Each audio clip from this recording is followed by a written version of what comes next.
오늘의 광고입니다. 어묵과 함께하는 신나는 토요일, 어묵회 토요! 친구들, 어제도 온라인으로 어묵회 토요 함께 했지요? 말씀도 함께 나누고 게임도 하고 친구들이 댓글도 써주고 정말 즐거운 시간이었어요. 이렇게 즐거운 어묵회 토요, 아쉽게도 이번 주 토요일이 마지막 시간입니다. 마지막 어묵회 토요! 유년부는 월요일부터 토요일까지 매일 어묵 영상으로 진행되고요. 초등부, 소년부는 토요일 현장에서 진행될 예정입니다.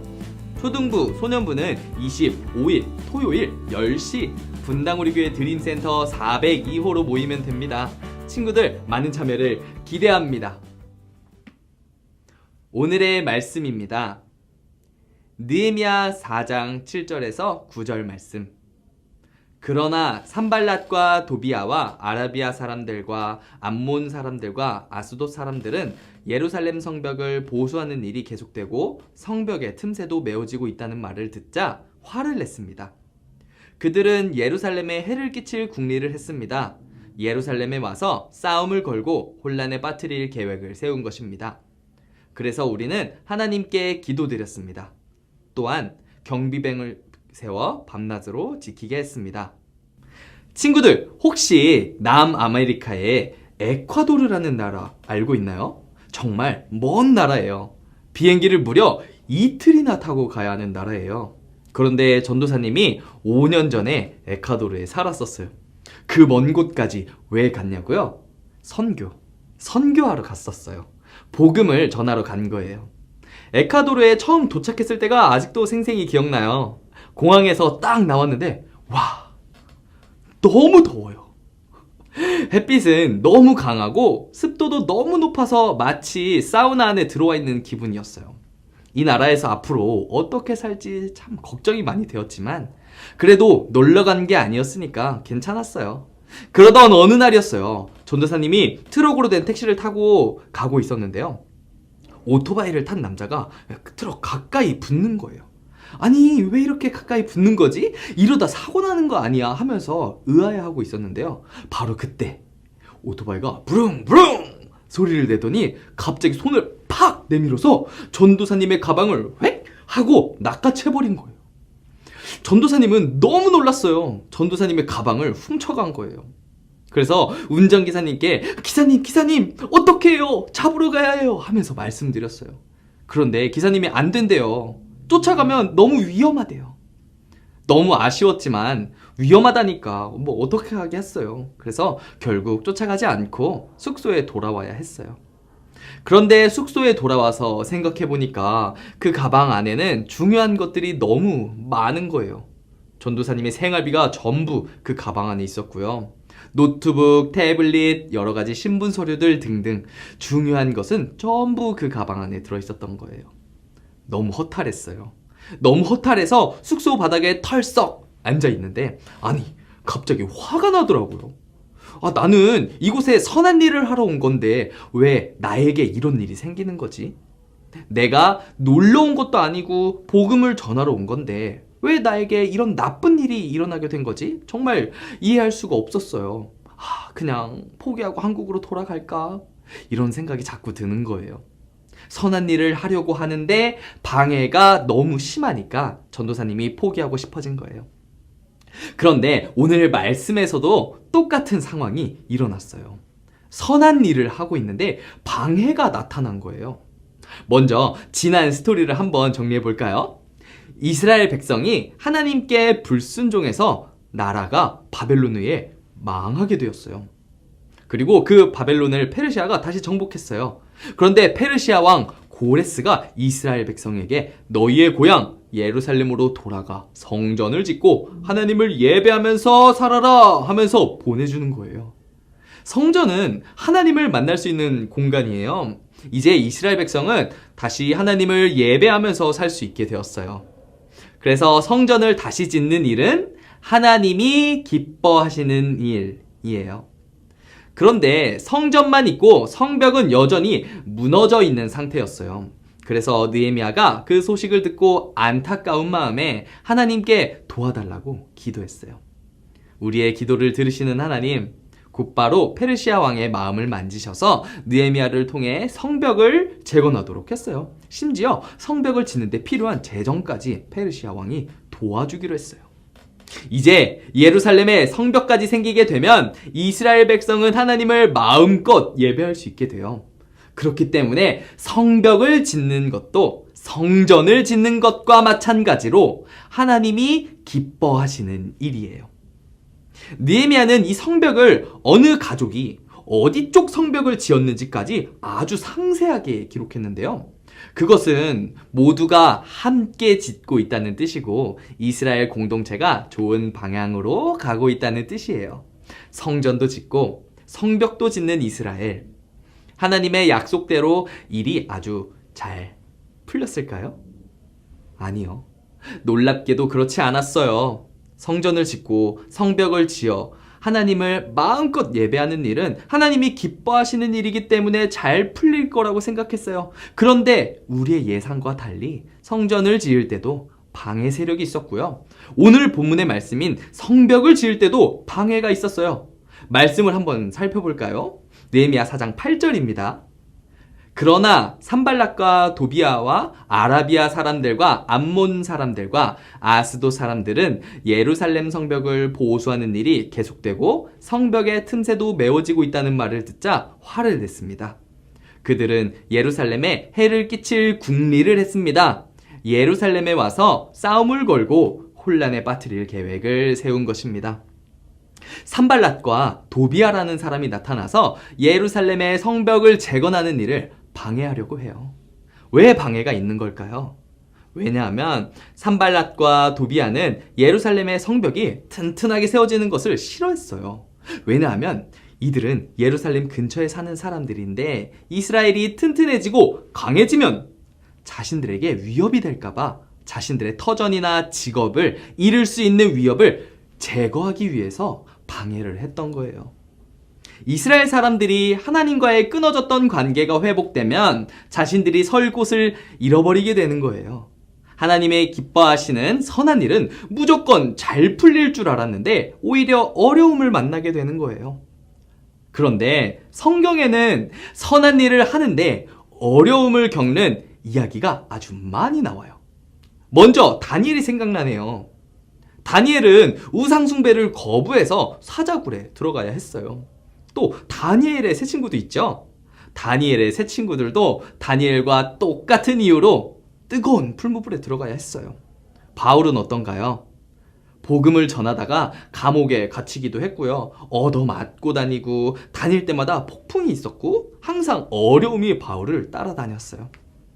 이 외에도 성경 말씀에는 선한 일을 하는데 어려움을 만나는 많은 사람들을 소개하고 있는데요. 이들에게는 한 가지 공통점이 있었어요. 바로 자신들에게 어떠한 어려움이 찾아와도 흔들리지 않았다는 거예요. 바울은 복음을 전하다가 감옥에 갇혔지만 서러워하지 않았어요. 좌절하지도 않고 슬퍼하지도 않았어요. 다니엘과 세 친구들도 마찬가지였어요. 자신들에게 어떠한 어려움과 고난과 방해가 찾아와도 그들은 모두 하나같이 흔들리지 않았어요. 오히려 기뻐했다고 말하고 있어요. 빌립보서 1장 18절 말씀입니다.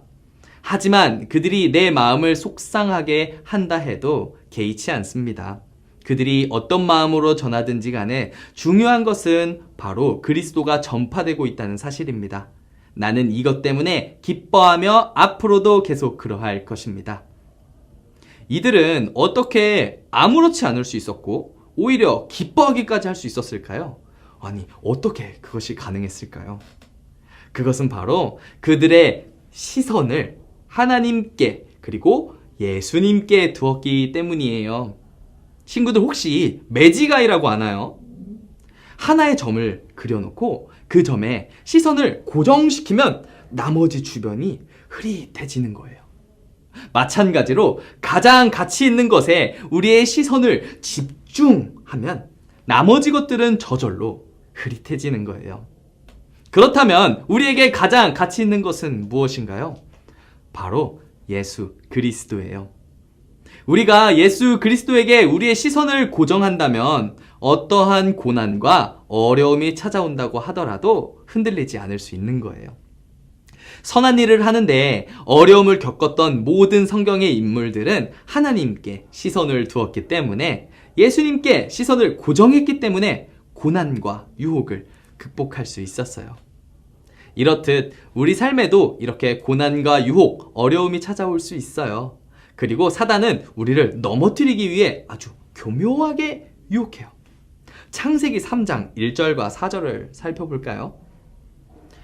여호와 하나님께서 만드신 들짐승 가운데 뱀이 가장 간사하고 교활했습니다. 어느 날 뱀이 여자에게 와서 말했습니다. 하나님이 정말로 동산의 어떤 나무의 열매도 먹지 말라고 하시더냐?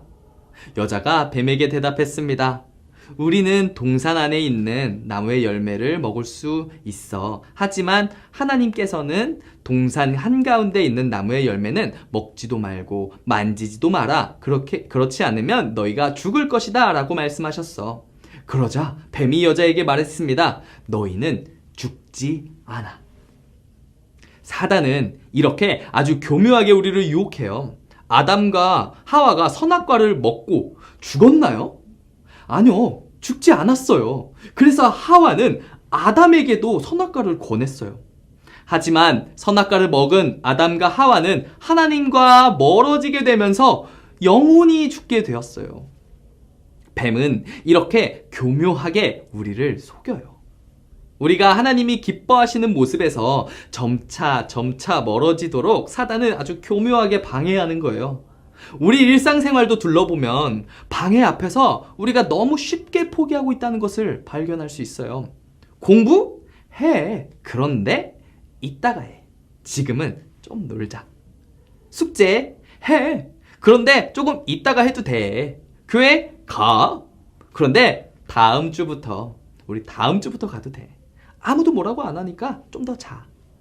어묵? 해. 그런데 내일부터 해. 내일 밀린 것까지 한꺼번에 해도 아무도 몰라. 사단은 이렇게 별거 아닌 것 같은 아주 작은 것처럼 느껴지는 것으로 우리를 유혹해요. 사단은 하지 말라고 하지 않아요, 여러분. 내일부터 하라고 해요. 나중에 하라고 해요.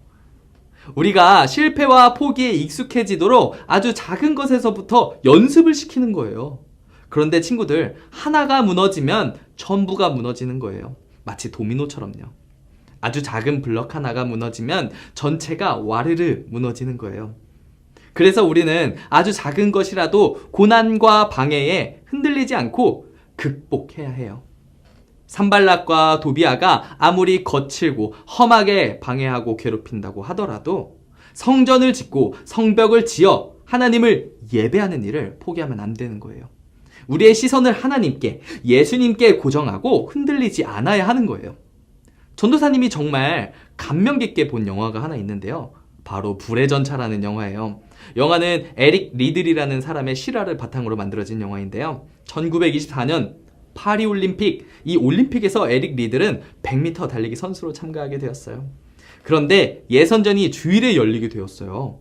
독실한 크리스천 에릭 리들은 결국 예선전에 참가하지 않기로 해요. 많은 사람들이 비난을 했어요. 너만 교회 다니냐? 너만 예수 믿냐? 금메달을 위해 주일 예배 하나 포기 못하냐? 그러나 에릭 리들은 그러한 방해에 타협하지 않았어요. 결국 그는 100m 시합을 포기하고 대신에 400m 종목에 출전했어요. 그리고 에릭은 자신의 주종목도 아닌 그 경기에서 무려 세계 신기록으로 금메달을 목에 걸었어요.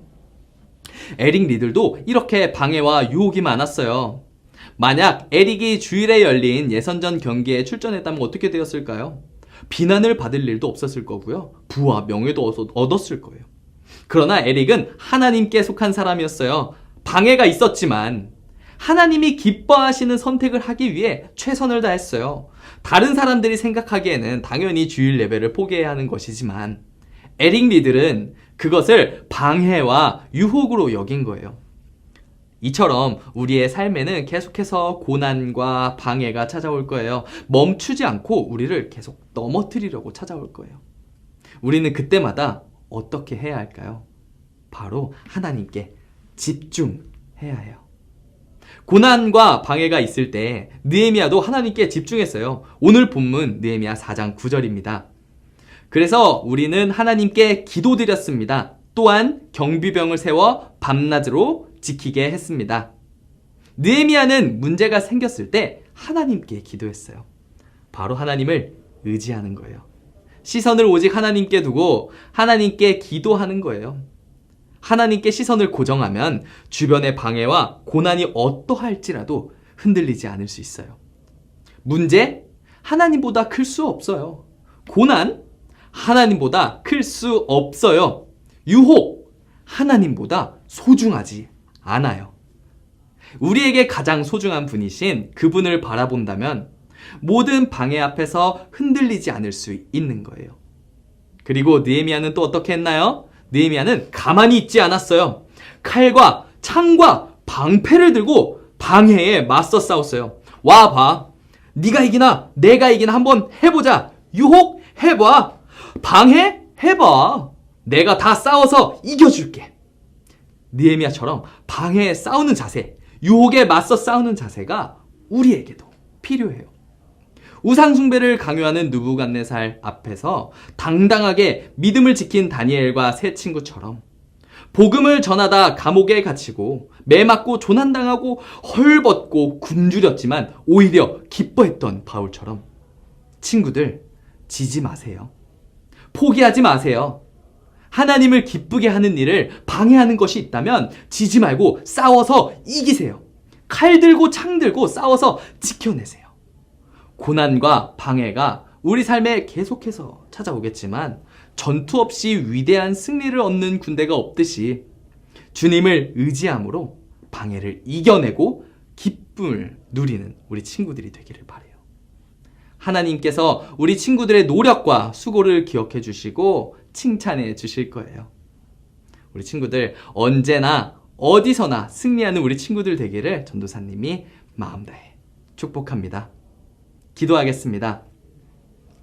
사랑하는 주님, 오늘 말씀을 통해 우리가 어떻게 방해와 고난에 대처해야 할지 오늘 배웠습니다. 방해와 고난이 찾아와서 우리를 유혹하고 괴롭힐 때 주님을 의지함으로 그 모든 시련과 고난을 이겨낼 수 있도록 주님 도와주시옵소서. 이 말씀이 생각나게 하여 주시고 주님을 의지함으로 아주 당당하게 그 싸움을 이겨서 우리가 더 이상 넘어지지 않고 승리하는 그리스도인 될 수 있도록 도와주세요. 예수님의 이름으로 기도드렸습니다. 아멘. 하늘에 계신 우리 아버지여, 이름이 거룩히 여김을 받으시오며 나라의 임하옵시며 뜻이 하늘에서 이룬 것 같이 땅에서도 이루어지이다. 오늘날 우리에게 일용할 양식을 주옵시고 우리가 우리에게 죄 지은 자를 사하여 준 것 같이 우리 죄를 사하여 주옵시고 우리를 시험에 들게 하지 마옵시고 다만 악에서 구하옵소서. 대개 나라와 권세와 영광이 아버지께 영원히 있사옵나이다. 아멘.